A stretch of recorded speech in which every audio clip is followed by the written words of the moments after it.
He's a graduate of Bachelor of Laws in 1988, College of Law, University of the Philippines, Diliman, Quezon City, and also of AB Political Science in 1984 from the same University of the Philippines in Diliman, Quezon City. He worked in the different governmental agencies or offices such as the Department of Migrant Workers or the DMW, where he served as Director for OIC of the Policy and International Cooperation Bureau from May 2023 to Feb 2025, and Labor Attaché to and Head of the Migrant Workers Office, Vancouver, Philippine Consulate General in Vancouver, Canada, from January 1st, 2023 to March 30, 2023. He also worked in the Department of Labor and Employment, or the DOLE, as the Labor Attaché to and Head of the Philippine Overseas Labor Offices, such as the Polo, Vancouver, and the Philippine Consulate General, Vancouver, Canada, from August 2021 to December 2022, Polo, Jordan, Polo, Jeddah, Polo, London, Polo, Riyadh, Polo, Khobar, Labor Attaché 1 of the Philippine Overseas Labor Office, Polo, Riyadh, and Polo, Tripoli. Ladies and gentlemen, our current Undersecretary of the Foreign Employment and Welfare Services in the Middle East and African Affairs, Legal and Special Concerns of the Department of Migrant Workers. Let's all welcome Attorney Jainal T. Rasul, Jr.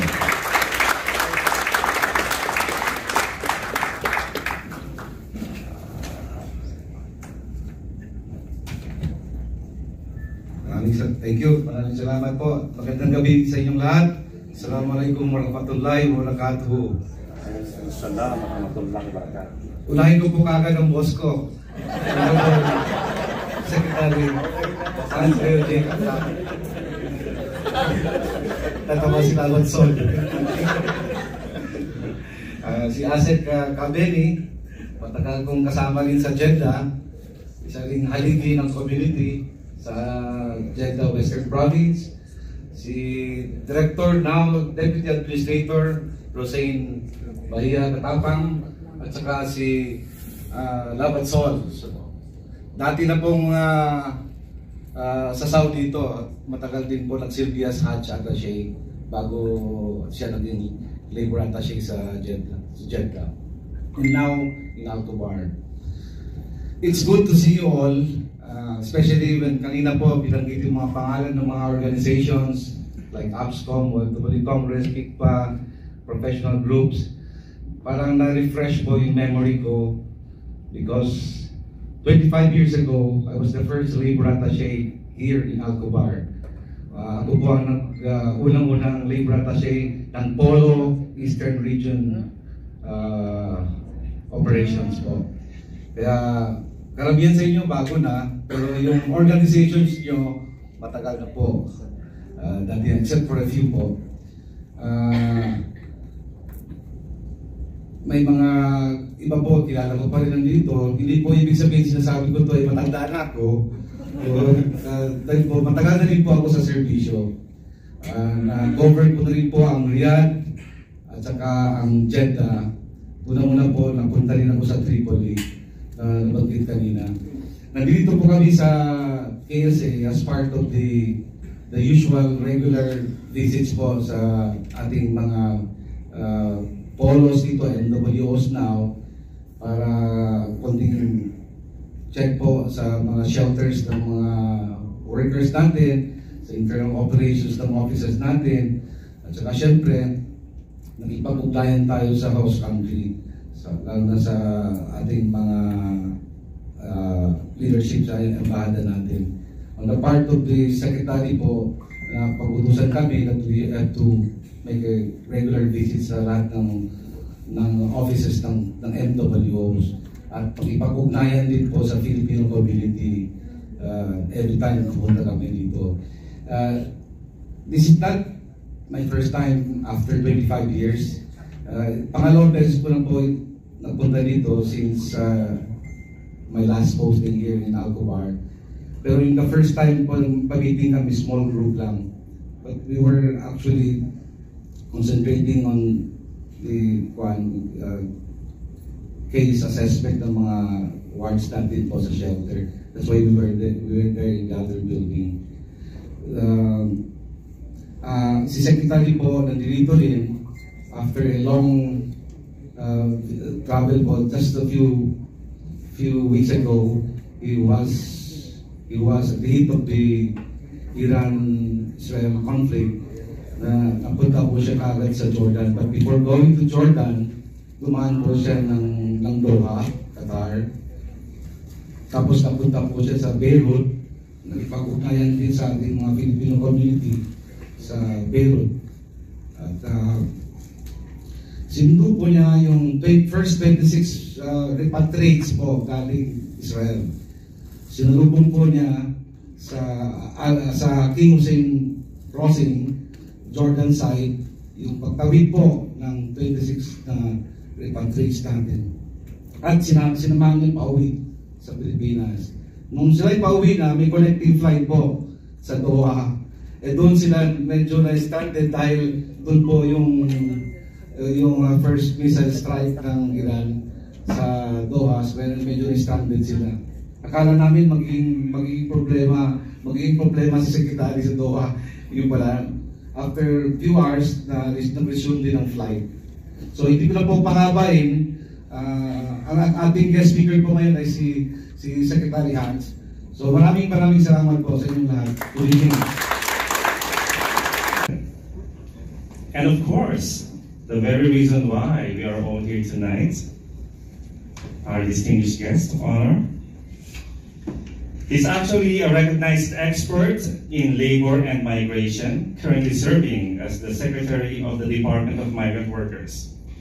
Prior to this, he held the roles of Officer in Charge and Undersecretary for Foreign Employment and Welfare Services.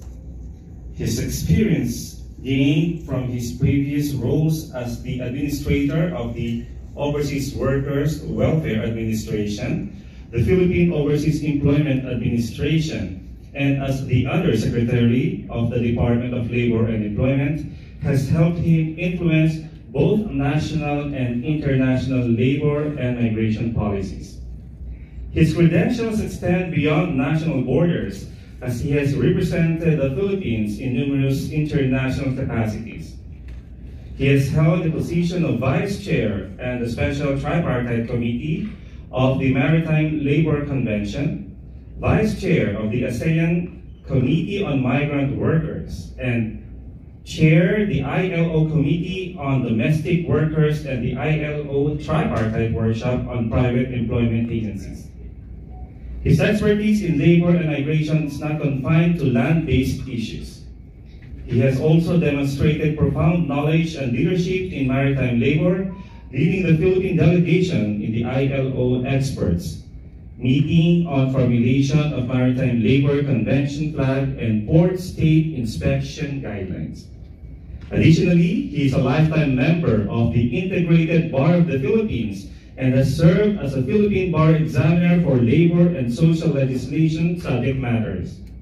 Ladies and gentlemen, let's all rise to welcome the Secretary of the Department of Migrant Workers, Attorney Hans Leo J. Acta. Po sa inyo, magpupo kayo. Maraming salamat sa mainit na pagbati. Babawi naman ako, wala mong babati ngayon sa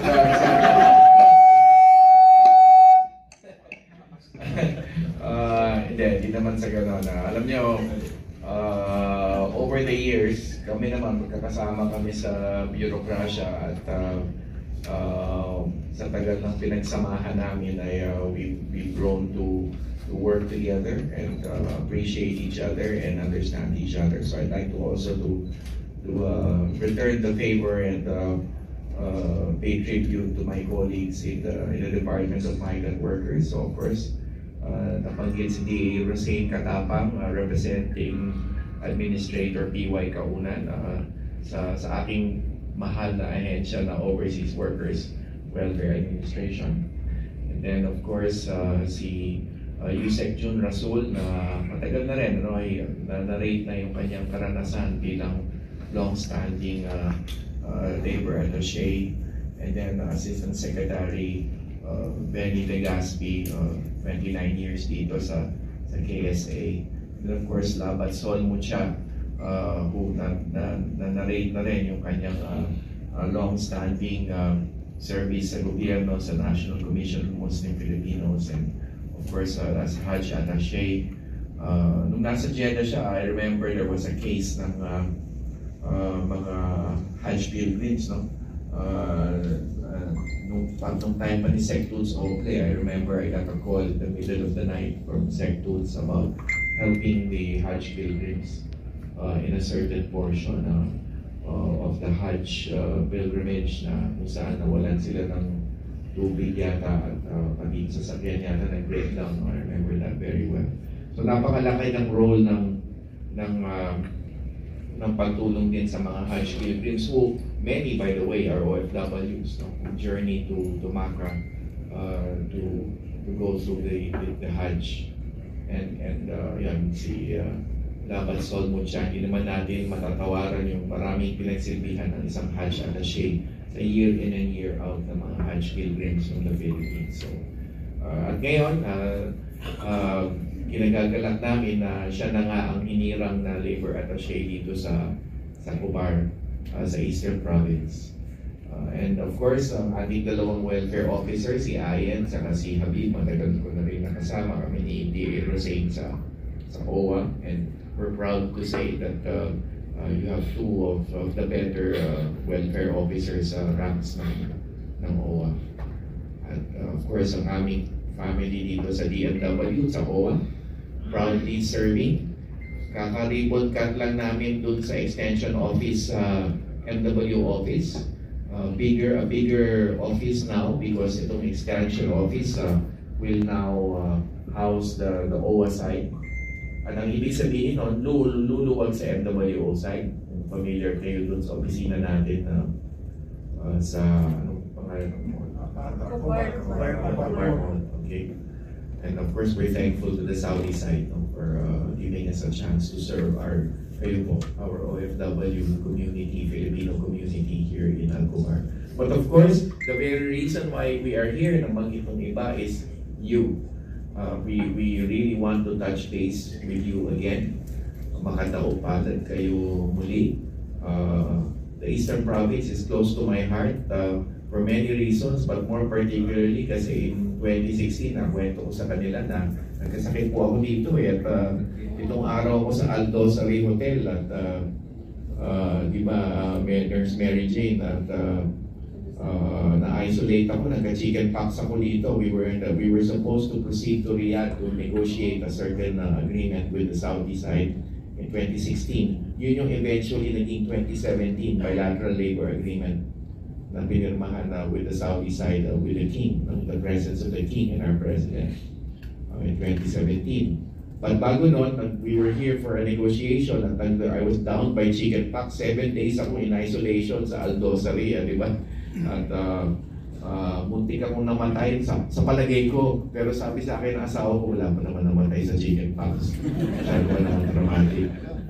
Sabi ko sa asawa ko, pag nawala ako, bahala ka na sa anak natin. Sabi ko, siya pa naman madrama. Suntuin mo ako dito, sabi ko sa kanya. Alam ko yung may proseso yung shipment of remains, magtsaga ka lang, sabi ko sa kanya. Sabi niya, masyado ka naman, dramatic. So anyway, eto, buhay pa ako, di ba? But since that time, Cobar, the eastern side has been close to my heart because of that experience. At sabi ko, babalik-balik ako dito. I won't miss Alcobar or the eastern province sa mga biyahe ko dito sa Saudi. But more than that, it's you. The reason for our existence, tama si Labat Sol. Kung walang migrant workers, walang DFW, ganoon ang kasimple yun. Kung walang migrant workers, wala kaming sacred mandate to serve you all. And of course, coming from the President himself, number one priority ang mga OFWs in terms of paninilbihan. Wala na siyang tinanong sa akin, kundi kamusta na ba ang mga OFWs natin, ang kapakanan ninyo. Of course, itong mga nagdaang buwan, taon, 2 taon at least ay dumaan tayo sa sigalot at hidwaan dito sa Middle East. Kaya ganun na lamang ang aming pag-alala at serbisyo na pinaiigting para sa inyo. Meron tayong ongoing effort pa rin ng pagmanman at pagbantay ng sitwasyon. sa pagitan ng Israel, Iran, at may napapabalitaan nga na kailangan bantayan na rin ng Lebanon ngayon.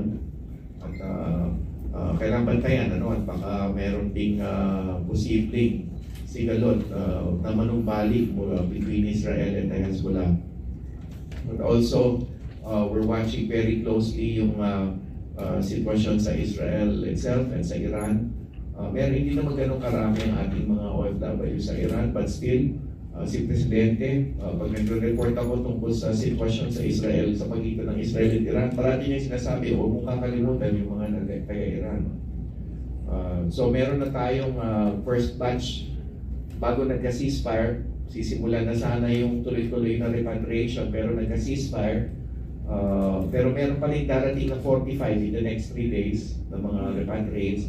But inaasahan natin na medyo huhupa. No?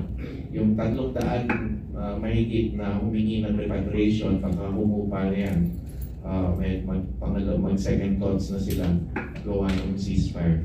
Kaya nag-iisip na rin ako na pumunta ng Israel at some point. Of course, with the 30,000 OFWs doon, and caregivers at hotel workers, kailangan din talagang isaalang-alang yung kapakanan ng mga magigiting natin mga OFWs sa Israel. Yung Israel at Lebanon, yung dalawang sabihin niya. However, kilala yung mother niya. And therefore, traceable yung pamilya, yung lolo at lola sa Pilipinas. Tiga Quezon. So, dininaw ko lang kanina na hindi siya orphan. She knows very well the family na uuwian niya. She's a 5-month-old baby. At yun ang isang example in partnership with the DFA ng ating mga tinutulungan na makauwi sa ating bayan. Iniiwasan natin yung sitwasyon na nangyayari dati na malaki na yung bata at hindi pa rin nakakapag-aral, hindi nakakapag sa eskwelahan. Gawa nung ilang taon na hinayaan na hindi makauwi. So, pagpipilitan talaga natin with our retained legal counsel na siya sila makauwi ng maaga. And that's the reason why we have provided a special shelter just for them. Dumalaw rin ako sa male shelter sa Riyadh at doon papaitingin pa natin yung proseso ng kanilang pagpapauwi. So, ang isang malinaw na patakaran natin ngayon sa DFW, yung ora na kung kailan natanggap ang exit visa, ititikit natin yung ora na yon sa panahon, sa ora ng pagkamit ng kanilang plane ticket. Ayaw na natin patagalin pa. As close as possible. Ayaw natin lumipas ang ilang araw mula kung pagkamit na din ng exit visa doon sa mga dating group din nito ng mga male workers. We will fly them out as soon as possible. No opportunity wasted sa pagpapalipad sa kanya. And we also resolve to improve the facilities ng male shelters natin.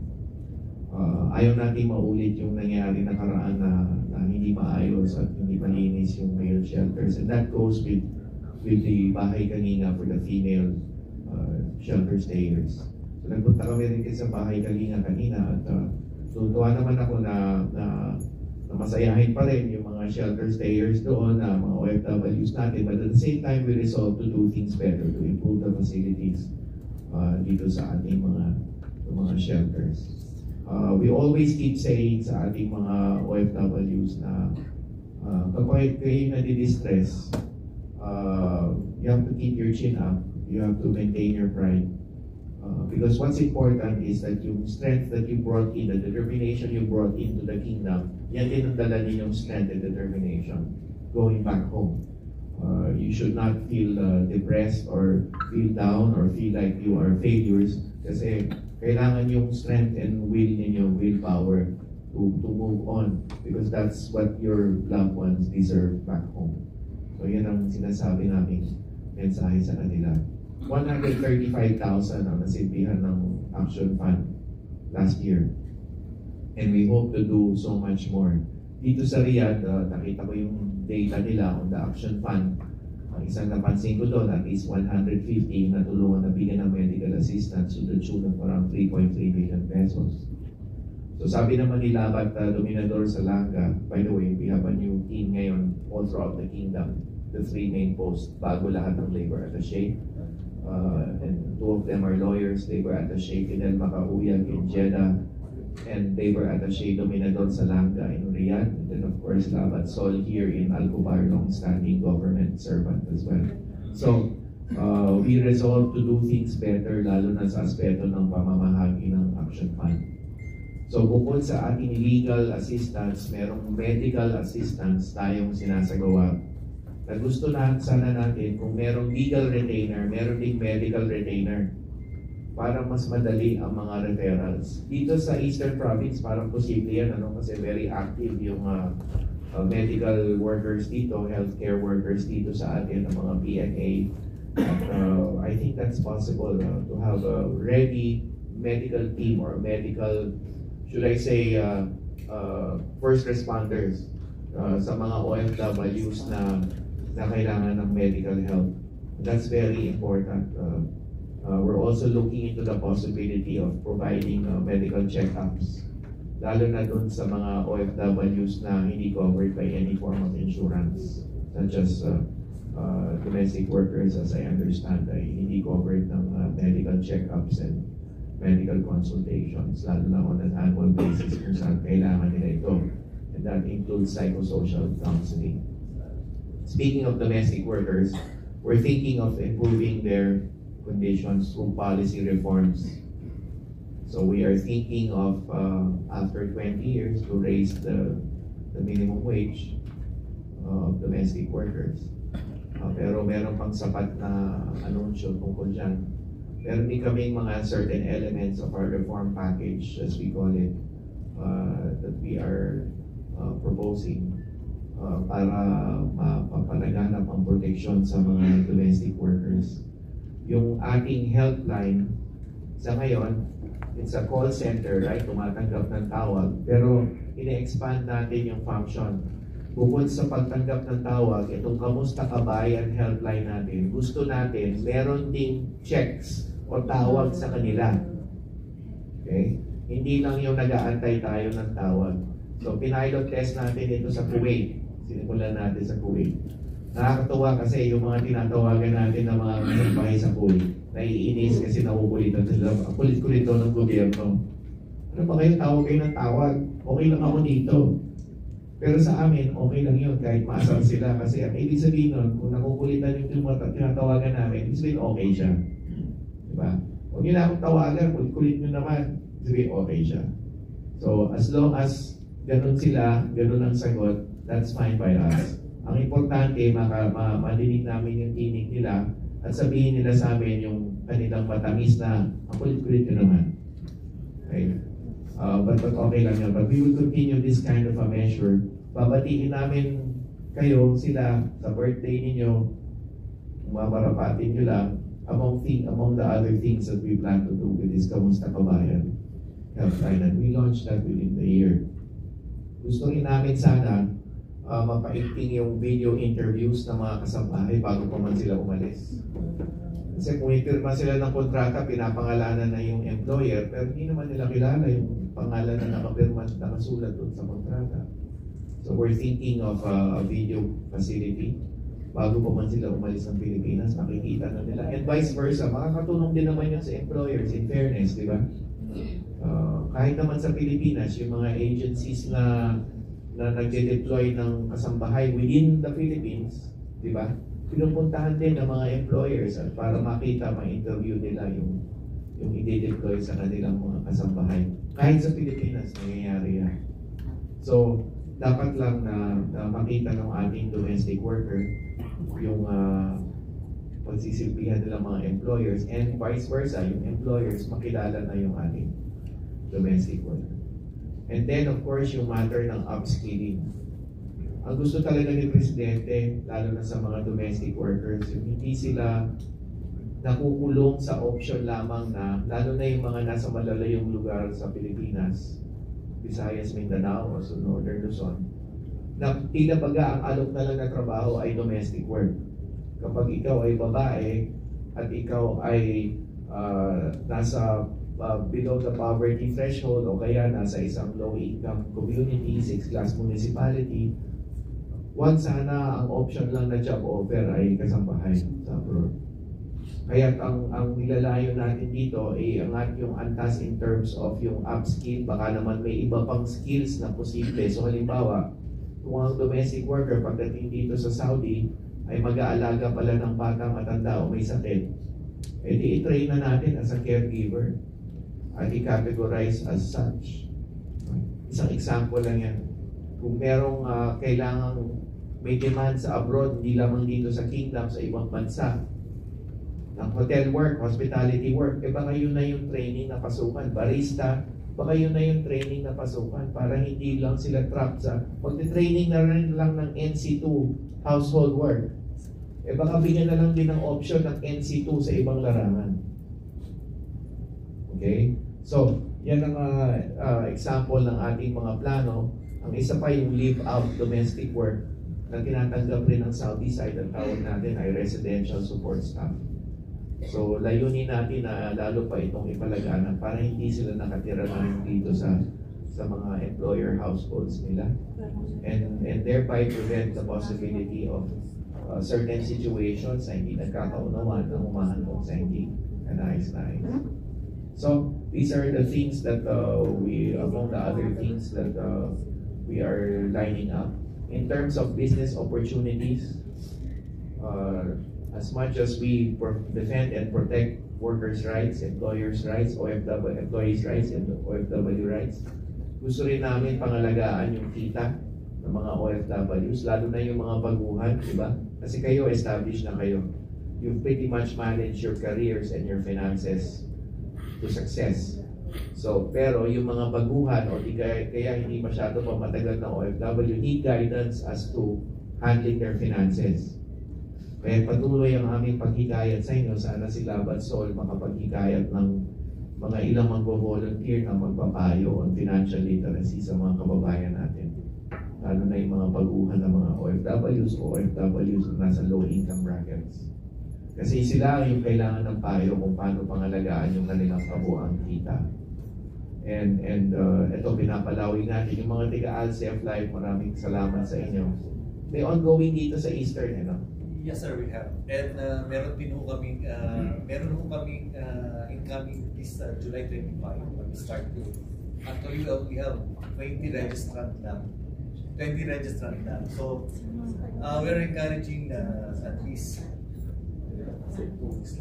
yes sir, we are encouraging at least kahit yung mga low income, ma-enroll nila sa amin. At least they can be part of it. Okay. This is the Ateneo Group. Yung, may katulong kayong mga Ateneo Financial Education Trainers, di ba? In tandem rin yan with the Department of Migrant Workers. One example lang yan. Of course, hindi naman kailangan limited lang to ALCF Live, but pwede rin supportahan sila. But also, kung meron kayong mga endeavors na katulad ng ganito, handa naman tayong supportahan yung anumang endeavors ninyo. Meron din kayo? 25 po sa IPSA, International Management Seminar. Sa July 25 po sa IPSA, International School. Ako. Punta na rin ako doon. Okay, yan. Katulad yan. Ano naman sa inyo? Sino naman po kayo? Anong grupo? We invited Jess Uy po. If you know Jess Uy, is a Singapore-based financial advisor. Okay. So pumunta po siya dito sa July 25. Yeah, okay lahat yan. That's all good. Ang mahalaga dito, they're able to handle their finances well. Meron pa kami karagdagang pwedeng ibigay na contribution dyan na in terms of input, yung paano makaiwas sa investment scams. So we have partnered with the Securities and Exchange Commission. Napakaganda ng mga payo. Ginintuan yung mga payo ng SEC kung paano makaiwas sa investment scams at paano kayo maituro sa tamang investment opportunities. Okay? So another way yan of in which we could help you. And of course, nakaugnay din tayo sa ilang mga government agencies, ang DOT, DTI, Department of Agriculture, in terms of business opportunities. Halimbawa, si Secretary Chris Roque ng Department of Trade and Industry, ang kanya is franchising. So kung merong mga, hindi naman ito yung mga big time, big ticket franchises, no? Ito yung mga posibleng startup franchises lang sa mga malls, mga gano'n, ano?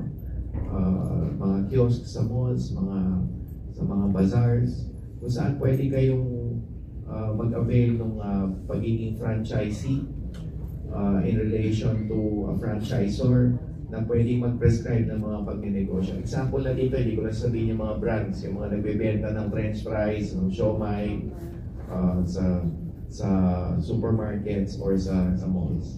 So si Secretary Chris Roque, sabi niya nga minsan pwede siyang sumama sa mga ganito at ma-share niya kung ano ang mga small business corporation opportunities. Meron silang pa-capital along these lines.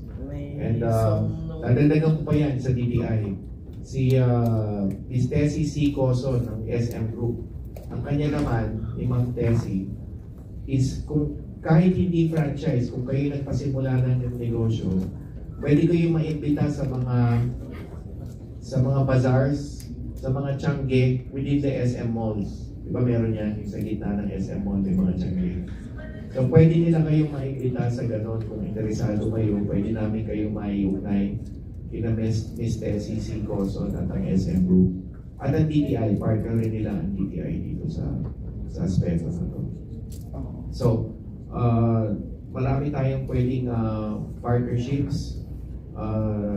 Lastly, hindi ko pa rin, kailangan ko pa rin magiging yung laban kontra illegal recruitment at anti-human trafficking.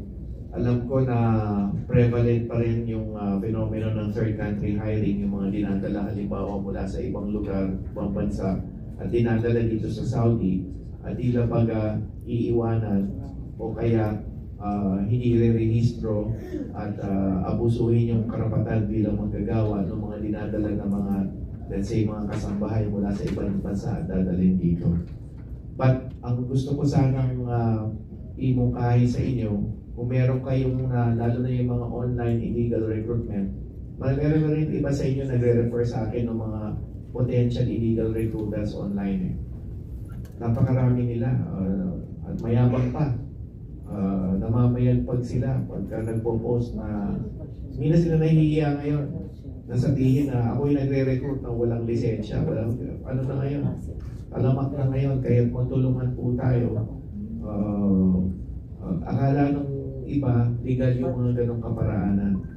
So, labanan din natin kontra illegal recruitment. Marami kami napasara, halos 2 punay na pasara namin ngayong taon na to.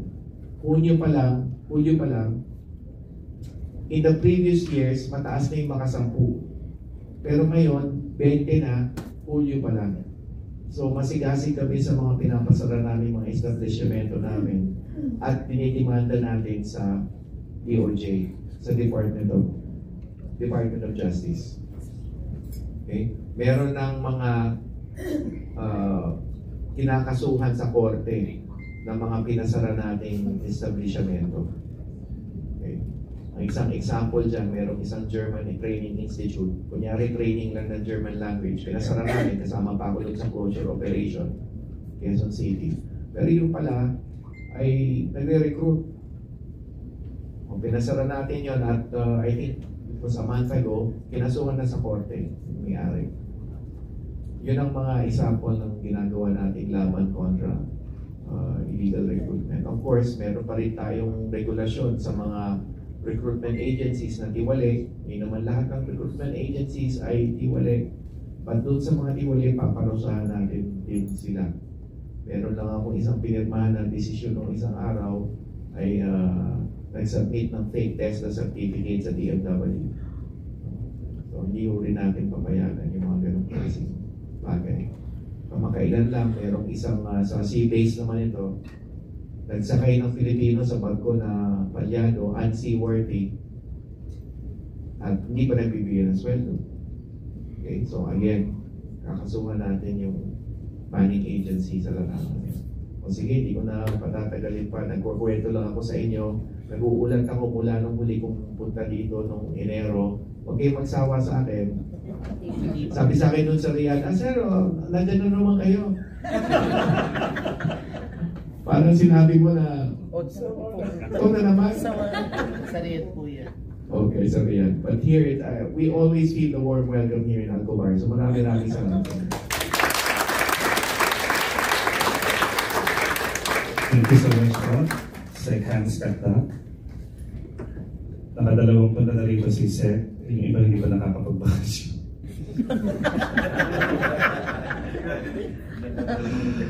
Alright, we're now down to our top 5 and we're now moving on to the daunting question and answer round. Pero hindi na po akong kakasilitate ng ating next portion. The one who will be taking care of that one will be our very own current welfare officer. And she handles the concerns of OFWs under the Household Services Registered Social Worker previously deployed in Jeddah and Riyadh KSA. Ladies and gentlemen, to facilitate our open forum and exchanges of ideas and question and answer, let's welcome our welfare officer, Ma'am Ayan Musa.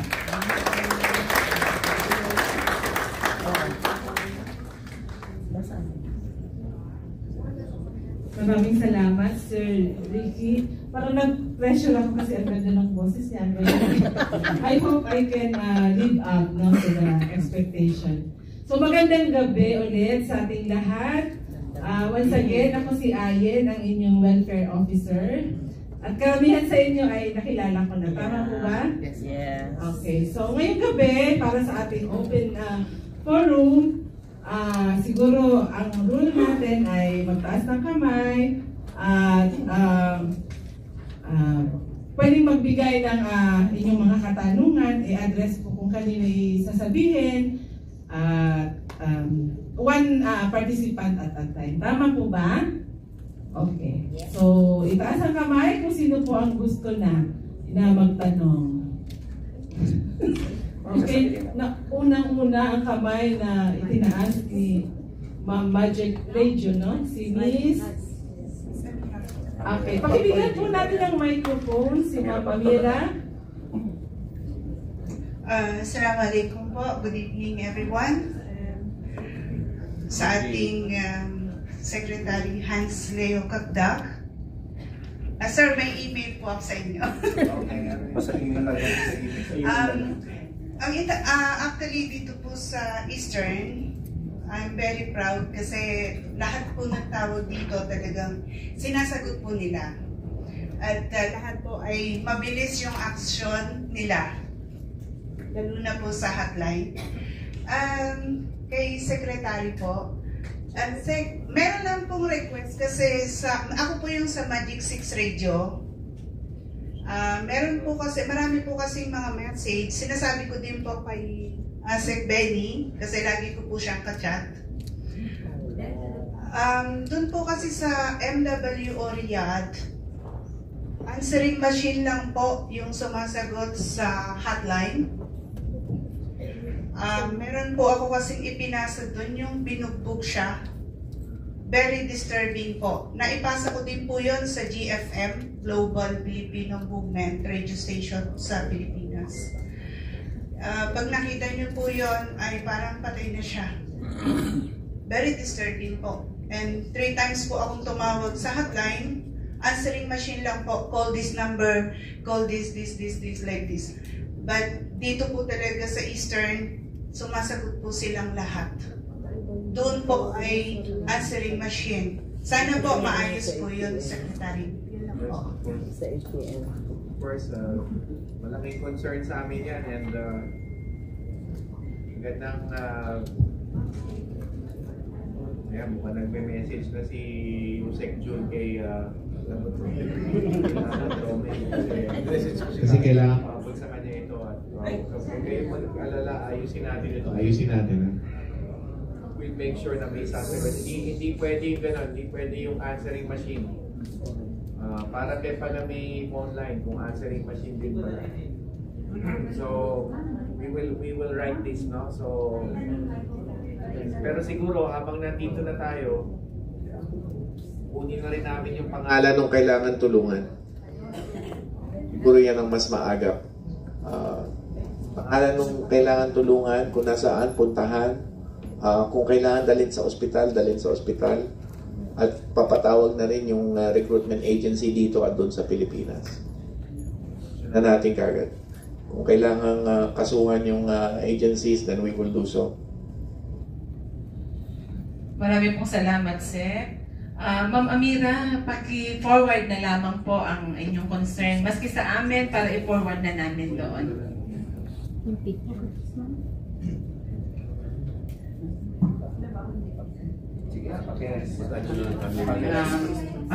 By the way, I just want to say, na let's say halimbawa yung sitwasyon is okay ang Cobar, pero hindi sumasagot ang Riyadh sa sitwasyon na yon.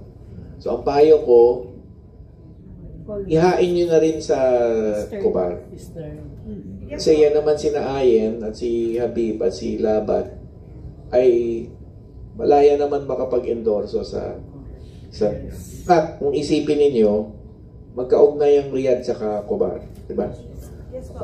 Ang operations ng Riyadh at Cobar halos magkapatid yan, yung operations niya.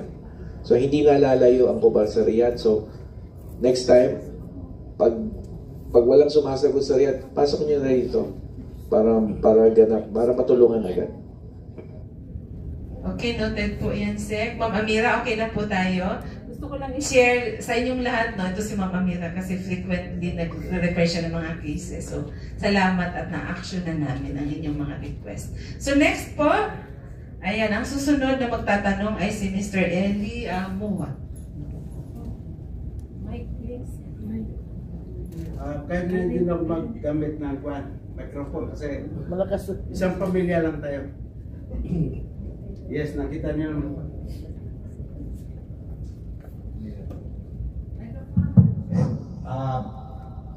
We are very happy of your coming, Secretary Yusek Razon and Asik Gaspi. At saka ang aming bagong labat that we requested from you 2 weeks ago, and you promised us to give us the best. And we are happy you give us the best. Kasi pag-apak pa lang niya dito, hindi pa nakaka-relax, natutuwa na kami, pinatawa na kami. He has 100 ways to keep us laughing, keep us smiling. We appreciate that. Now, what I'm going to say is, what you call this is something what you call a maturity message. Meron kaming message na mga OFW.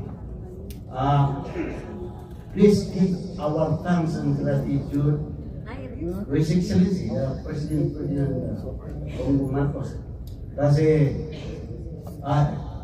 he permitted you, instructed you, and told you to do whatever is necessary. At kahit umuulan ng missiles, dumating kayo.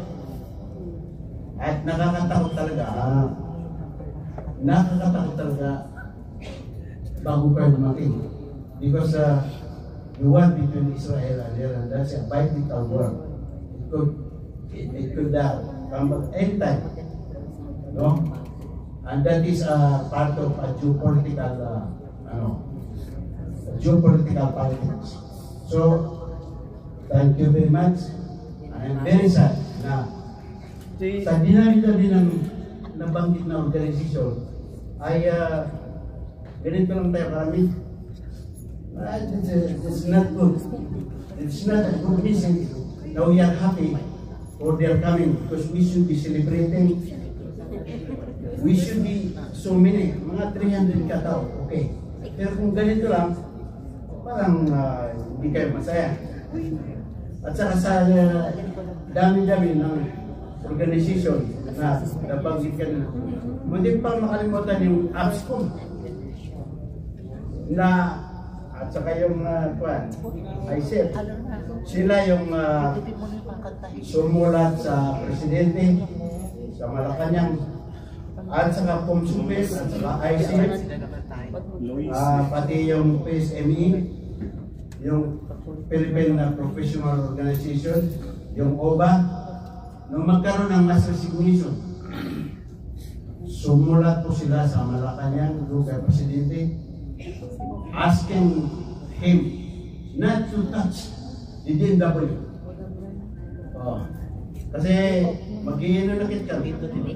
Kasi maraming aplikanteng politician na gusto umupo sa DMW. That we can never permit. Ang sabi nga nito mga seniors dito, mga kasama ng mga veterano, we will do a 1 year, no limit 1 year, para makita namin ano mangyari pag pinalitan nyo si Secretary Hanson. Anyway, we are very happy that you are there also at PY Kaunan at hindi ka pinalitan. Otherwise, it would have been a disaster for us. Not only for us, but maybe for the Philippines as well. Now, kanina po, mayroon akong kabangayan sa Facebook na chief of staff ng isang senado. Sabi ko, puro kayo papogi. Pero pag umulan sa amin ng mga officials, walang dumarating sa inyo. Gumawa sila ng 200 bills. Wala man lang isang bill about OFW. At nandito sa nakita niyo ng ating mga kwan, we are very happy that we are here. Panalag na ng loob namin. Nakita namin ang inyong pagmamahal, ang inyong sincere care, lagay ng pagligtas mo, kay Meridian Diloso, with His Excellency, kita. Right now, ay parang na rin inililigtas ang aming mga buhay. Dahil nandito pa si Billy noon, nung magkaroon ng Gulf War, sinamahan kami ng misal sa Riyadh, saka dito sa Al-Kubat. You don't know what it is to be in a war. Kaya yung mga senado, joke ko lang yun sa kanila, pero sabi ko sa kanila, mga duwag kayo. Wala man lang isa yung batin dito. Pero palakpakan natin ang ating mga official. Alright. Nakalipataan natin ating treasure. Kasi nga pala, kasama ko nga dito yung mga nagdemonstrasyon. Mga demonstrasyon at saka nagbigay mga nagrally, petition para magkaroon ng DMW. Dito po, pinalaro sa Al-Kubat ang pagkaroon ng DMW which Secretary Dino obstacle for success. I don't want to mention his name, but that is the truth. 6 Department Secretary ang kalaban namin noon na ayaw magkaroon ng DMW. Maraming salamat sa inyo, Secretary Enalberson. You are our adopted son and daughters. Whatever issue, we are here to defend you. We are here to defend DMW kasi nakita namin sa inyo ang tunay ng malasakit. Maraming salamat. Sa suporta, of course, ang aking tingin naman ay sa pagsuporta sa akin ay suporta yan sa amin sa DMW, kay Secretary Toots Ople na isang matalik kong kaibigan ay napakalaking karangalan na sundan siya at matanggap yung init ng suporta na ibinigay niyo rin sa kanya na iginawad niyo sa akin sa mga kasamahan natin namin sa DMW. So maraming salamat sa isang support. And as I said, we feel the warmth dito sa Kubar. Literally, kasi 42 degrees, but also we feel the warmth from you. I've been here so many times and it always feels like home. Saudi is my second home. But here in Kubar, it feels a lot more like home every time nandito. So maraming salamat ka, Eri. Maraming salamat sa si ka Eri, ka-zoom lang namin ng isang araw. Hindi ko sinabi sa kanya, pero inisip ko, surprise siguro ito, hindi ko muna sabihin kay ka Eri na 3 days later, nandito na kami. But that was just 3 days ago, nag-zoom kami about certain issues and concerns. So maraming salamat po sa inyo. Thank you so much po, Sir Eddie. Sa mga susunod po na magtatanong, answerable by yes or no for multiple choice para makarami po tayo. Kasi wala na po tayong oras. Kaysa mabiti na naman po tayo, 1-2 lang ang makapagtatanong. Alam niyo naman, si Sec Hans, masarap magkwento, mag-enjoy na naman tayong makinig. So, let's limit our questions to those that are really concerning all of us. and make sure that there are questions. Sir Andrew Lacanier Santos. Magandang gabi po sa lahat. Maraming salamat at welcome po ating mahal na secretary at your team na nandito po kayo ngayon. Ito po town hall meeting ay hindi naman po ito ngayon natin ginagawa. Maraming salamat po actually secretary dahil kadalasan po meron po kami mga ganitong meeting with the Filipino community para may parating po namin ang aming mga kumbaga inputs na maaaring magiging action ito ng ating gobyerno. Nakin po ay more on suggestion. Bilang mga OFW siguro dapat kasama dapat tayo sa nagbibigay ng input sa ating mga legislator at ng ating mga leaders na nangangasiwa at nag-aaruga sa atin bilang mga OFW. Una po na aking kay secretary, yung pong implementasyon ng OFW hospital, kasi na ito po ay nasa isang lugar lang sa Pampanga, minumungkahi po sana namin na kami po mga OFW na pag nauwi na sa Pilipinas, siguro kasama ng aming pamilya, na kung sakali magkakasakit ay mayroon pong access sa mga government hospital sa lahat ng lugar sa Pilipinas na naka-integrate po sa programa ng pagbibigay assistance sa mga may sakit na OFW. Kasi mahirap naman po na pagka isang OFW ay may sakit at taga Mindanao ay pupunta po sa Pampanga para gamutin or kumbaga mabili yung serbisyo. Yung access po, yan po yung isa. Pangalawa po, yung tungkol naman po sa response ng mga kababayan natin pagdating sa problema. Ngayon pong panahon na to, nasa fourth generation na po tayo at very active po ang AI. Baka po pwedeng ma-integrate na rin po sa sistema yung AI po na pag nag-inquire ang isang kababayan natin na may problema ay pwede nang sagutin through artificial intelligence na po pwedeng nakalink po ito doon sa either sa website po ng departamento or sa application po na meron tayo sa ating mga mobile phones. No? Yung isa nga nating ginagawa natin dito yung whereabouts ng mga OFW. Nagre-register tayo para malaman ng gobyerno kung nasaan tayo. But in fact, ang phone po natin po pwede mag-capture yan ng information kung nasaan tayo through our phone. Pag nag-access ka sa app ng OWA or ng ating departamento ng DMW, ay malalaman po kung nasaan tayo. Na-access po yan through AI. So sana ma-explore po yan na ma-integrate sa system po. Kasi yung mga questions natin na ginagawa natin sa ina-ask natin sa ating mga nanungkulan sa gobyerno, po pwede na po sagutin yan through the AI. Di ba po? So, yun na po ang aking may suggest. Secretary, sana po magkaroon pa po ng maraming town hall meeting na mangyayari sa mga susunod na panahon.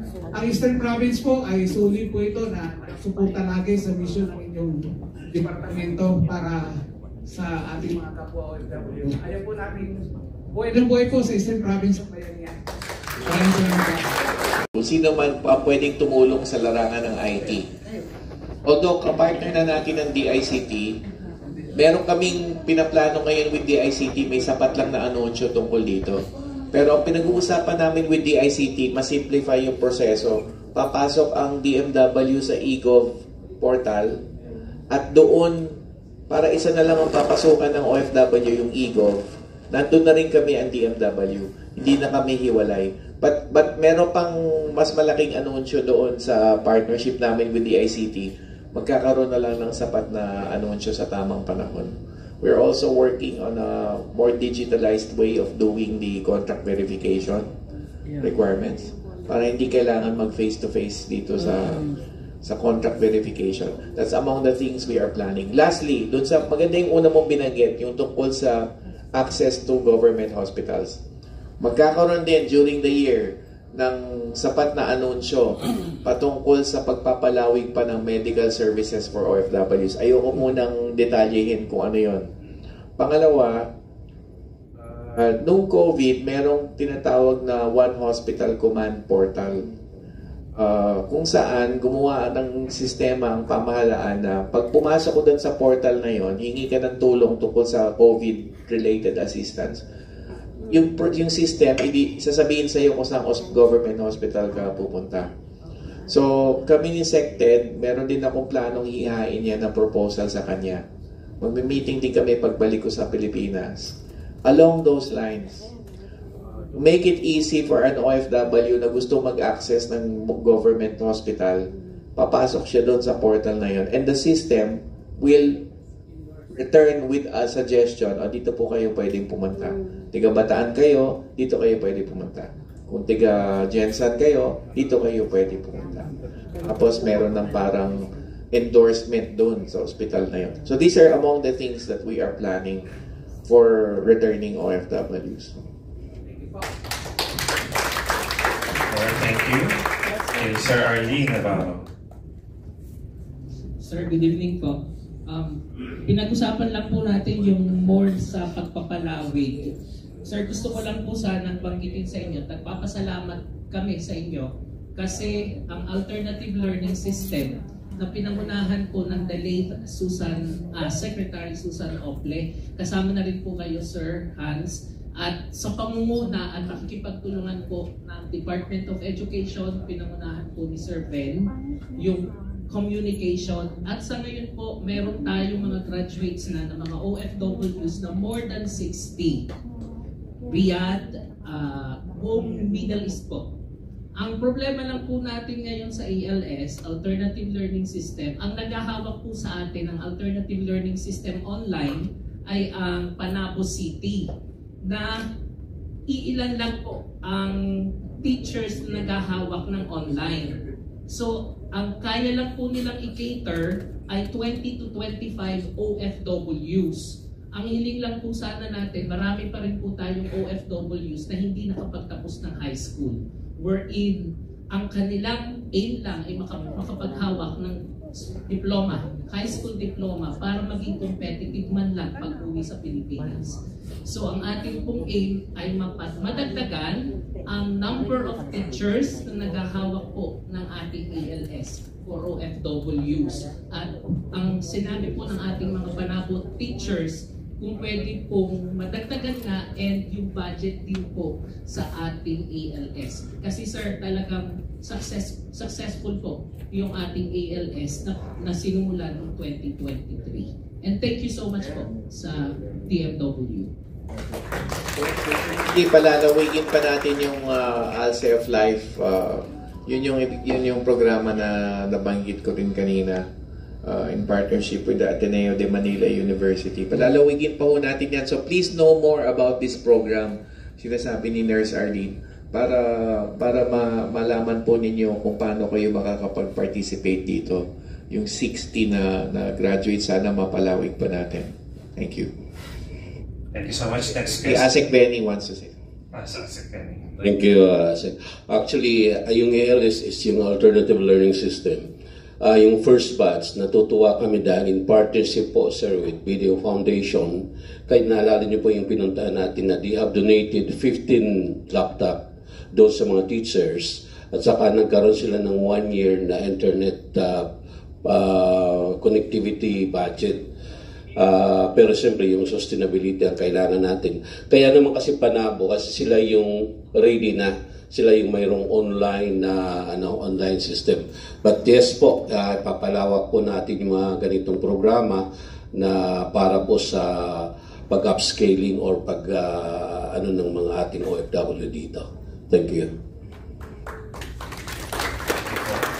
Next, Ms. Leah Gray.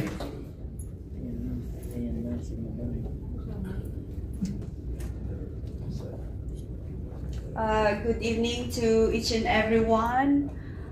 Magandang gabi, Attorney Hines, Asik Benny, Attorney Jainal, Ma'am Roslyn, Sulabat, Ma'am Ayan, at sa lahat ng mga taga-polo na Migrant Workers Office, I should say.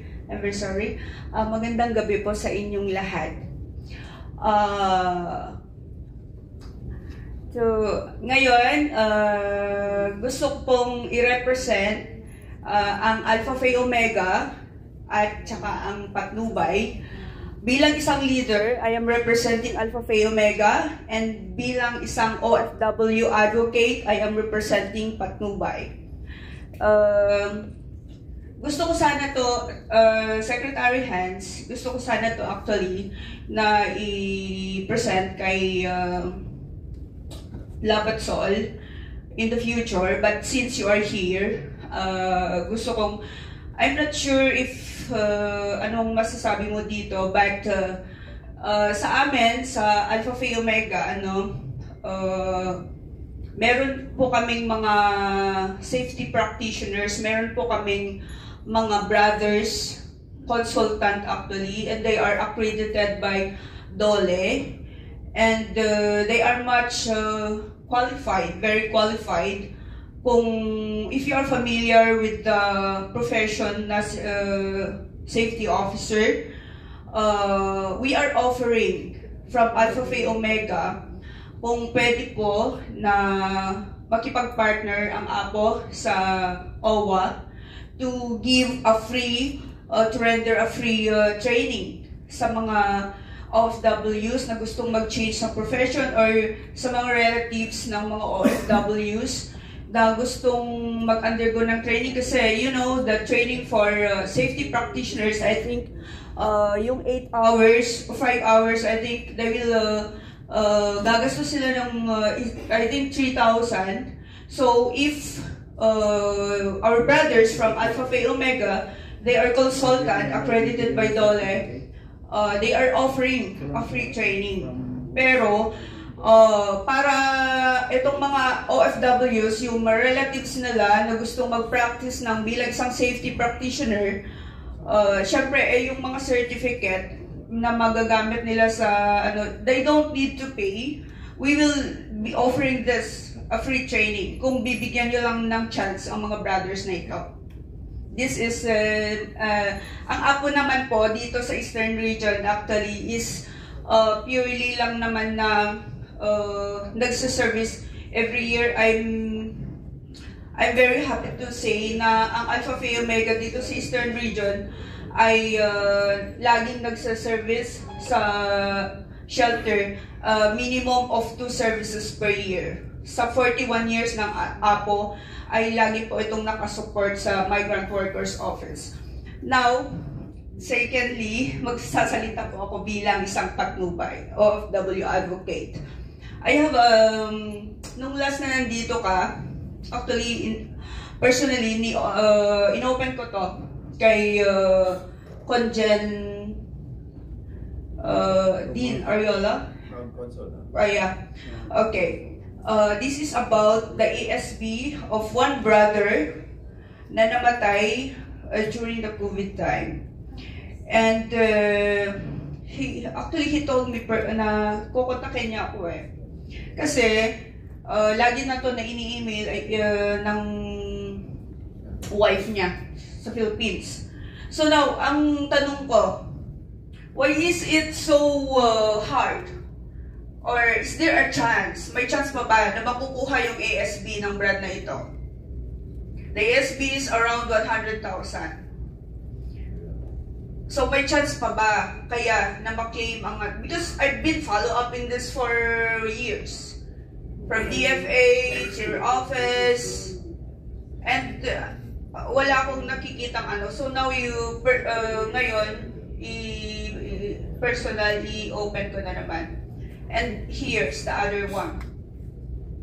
Nung pumunta dito before na pumunta si Secretary Susan dito, actually, inopen ko na ulit ang case na to. There is one, actually, tinatawag ko na to na Patnubay case eh, kasi wala akong nakikita na wala akong nakikitang action ng Philippine Embassy. So, hawak na ito ng Patnubay since 2017.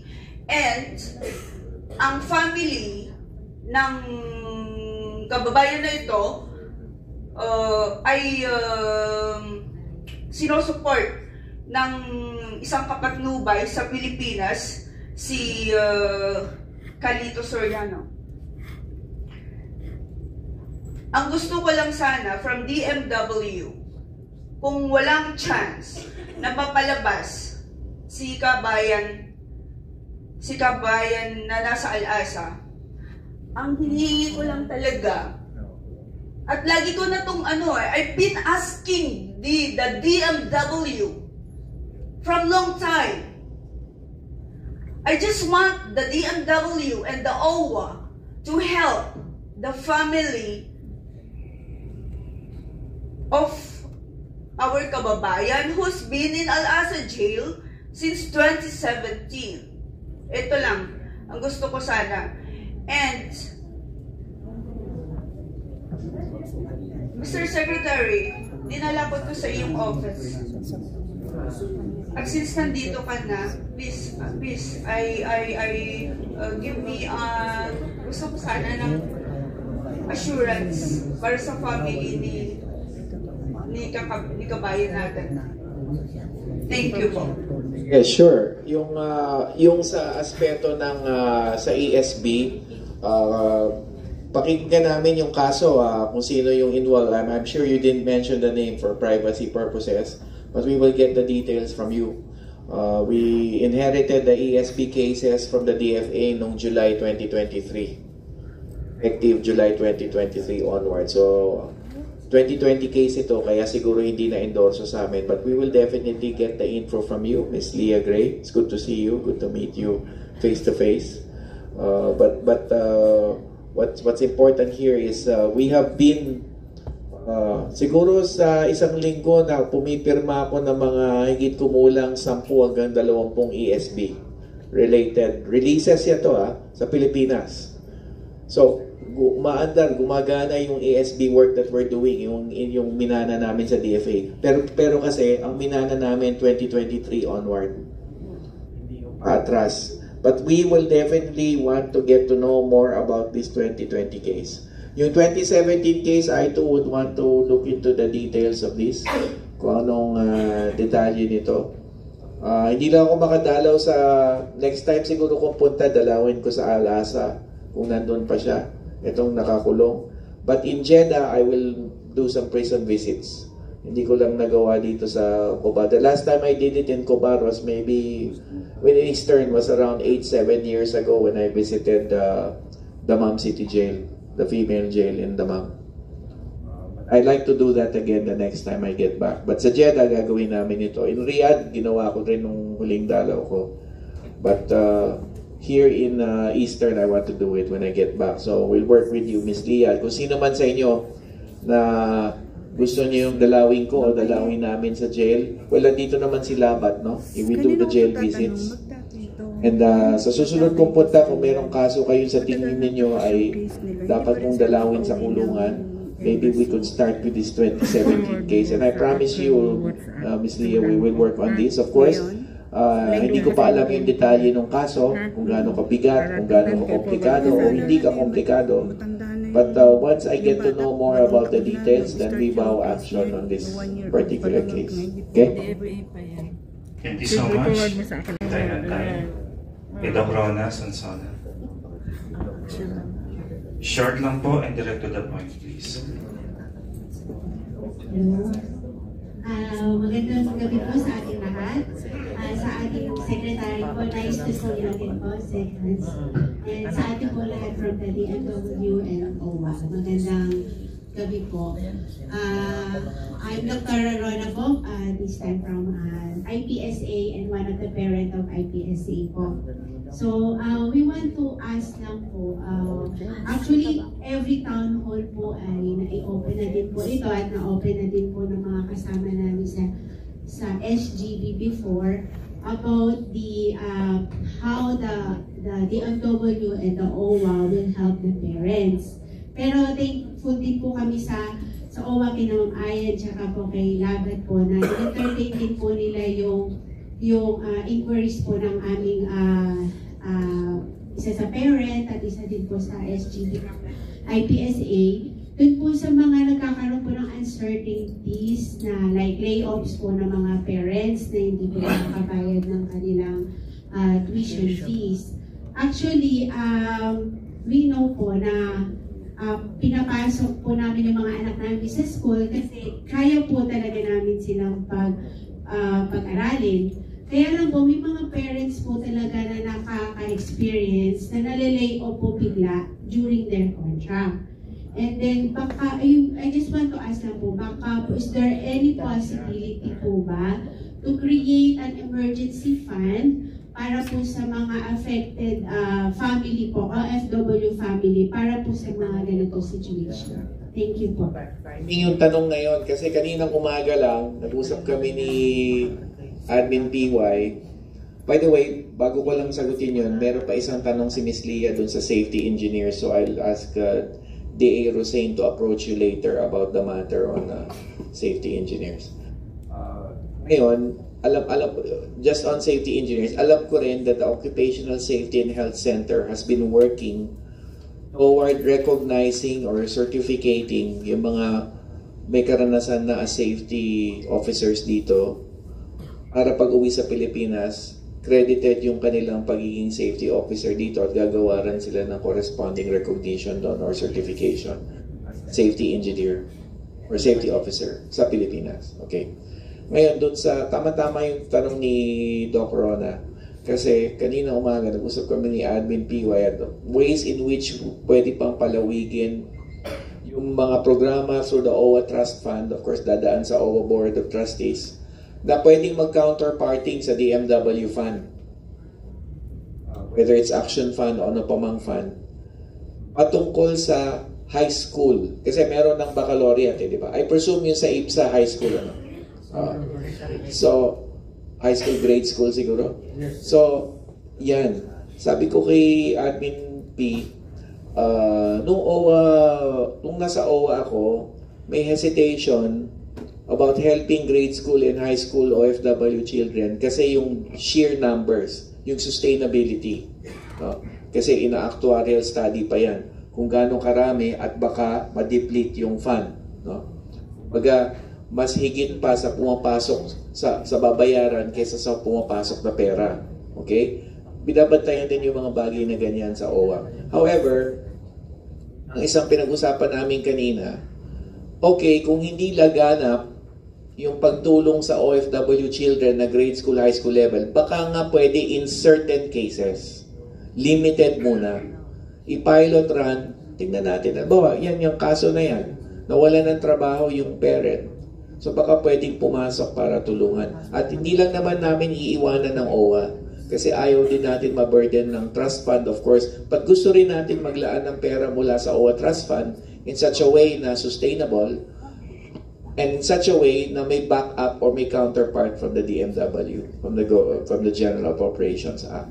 So, pag-aaralan ng maigi yan, we will have our first OWA Board of Trustees meeting under Admin PY in the coming weeks. But definitely, that's one of the things we discussed. Kung paano yung scholarship sa OWA, and by the way, si Presidente, madalas magtanong tungkol sa, kumusta na yung OWA scholarship? Ilan na ang scholars? Ganyan. So he's very particular about the OFW children. One of the first things he told at Sec Toots, nung nahirang si Sec Toots na secretary, tignan niyo yung kapakanan ng OFW families, particularly the children. So, babalikan namin kayo tungkol dyan. Wag muna kayong magulat kung yung programa for OFW grade school and high school children will be on a limited basis muna. Ipapilot run lang muna natin, tingnan natin kung ano ang epekto nito sa trust fund at sa ng DMW at kung kakayanin, palalawigin natin ng dahan-dahan. Okay? But that's a good point about tignan yung mga nawalan ng trabaho. First, kasi matatamaan ng mga bata dyan and we don't like that to happen. Okay? Thank you. Thank you so much, Sec and Stepdad. And there you have it. That concludes our open forum question and answer portion. Sa lahat po na may mga questions pa, please write them down at coordinate kay Ma'am Ayen po para may address sa ating mga delegation ang mga katanungan po ninyo. Meanwhile, we would like to end this program through the closing remarks to be delivered by our distinguished guest, who is actually a certified public accountant and has earned his Bachelor of Laws degree at the Notre Dame University. He has held several positions such as the Regional Director of the OWA BARM, Welfare Officer of Polo Jeddah, Polo Oman, Polo Libya, and Polo Riyadh. And currently, he is the OWA Welfare Officer of the Migrant Workers Office, Eastern Region Operations. Ladies and gentlemen, please help me welcome Welof Habib G. Malik.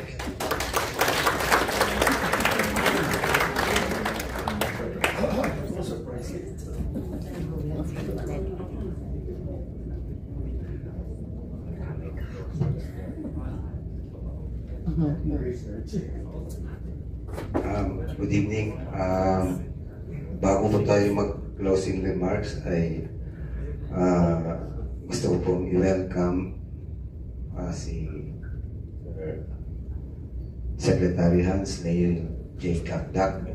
Sir, welcome po sa Eastern Province. Also, the USEC Attorney General Rasul, sir, welcome. And ASEC Benicio Ligaspi, welcome din po. And DA, Ma'am Rosaine Katapan. Ano ba ang gagawin sa closing?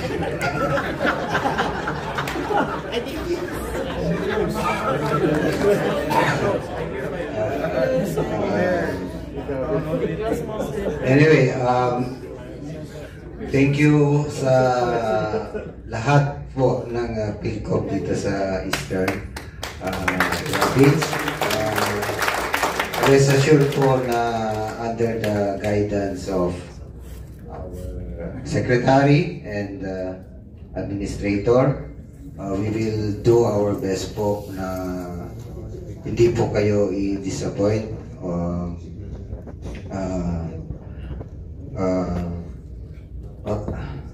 We will try very hard to live up to your expectations, and we formally close this event, this activity. But before that, meron ba tayong dinner? Okay, yun po ang that's the good news. Thank you very much and hope to see you again soon.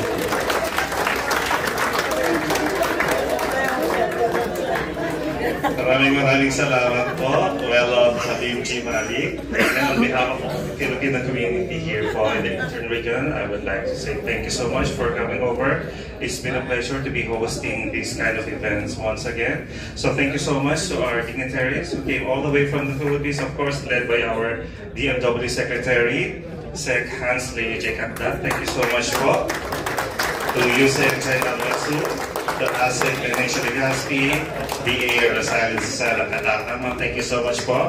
And of course, to our new Labat Sol, maraming salamat. And thank you so much also to Sir Allen for giving me this wonderful opportunity to be your master of ceremony, Ma'am Ayan, and the rest of the MWO Eastern Region Operations. Maraming salamat po. Rest assured that we will be in contact with all of you, and our delegation will be able to respond to all of your queries. Thank you so much. This has been Ricky Chiguera, Master of Ceremony.